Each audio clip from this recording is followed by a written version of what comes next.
Miramichi zoning bylaw number 110.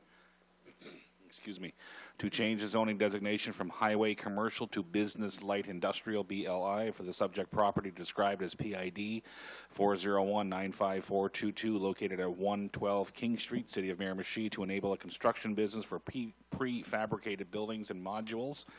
And whereas City Council wishes to impose reasonable terms and conditions upon said zoning, if it is granted, be it resolved that any rezoning of the subject property described as PID 401-95422 located at 112 King Street granted in response to the above noted application be subject to the following terms and conditions pursuant to Section 59 of the Community Planning Act C-19.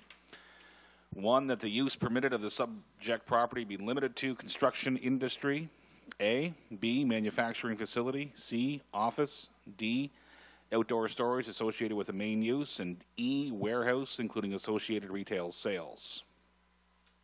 And 2, that screening be provided and maintained to a height of at least 2 meters.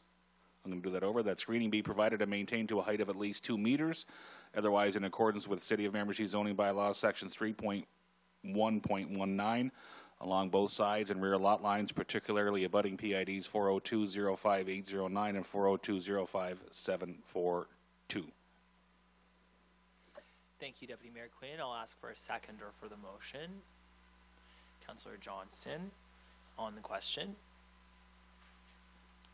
I'll speak on the question, although I can't vote and it's not related to this specific application, but I just want to take the opportunity to mention that we've seen this for a while now, that these conditions coming back to us from the PRAC, which is a mandated part of the rezoning process, that they've become too restrictive and unnecessary from my perspective. And so in this zone, there are about 20 potential uses for this business light industrial zone. And when PRAC recommends like this, that we only rezone it for the purposes of exactly what the applicant is requesting to do now, what they're doing is restricting what can happen in the future in a way that isn't development or business friendly and creates more bureaucracy and red tape in the future. So some of the other items that are on that list, for example, are a call center. And so if council deems that this is an appropriate rezoning for a construction industry manufacturing facility, council would, I would suspect, be saying that they wouldn't have a problem with a call center. And there, on that list, it would be perhaps more productive to list the 1 or 2 items that we would not want in that item.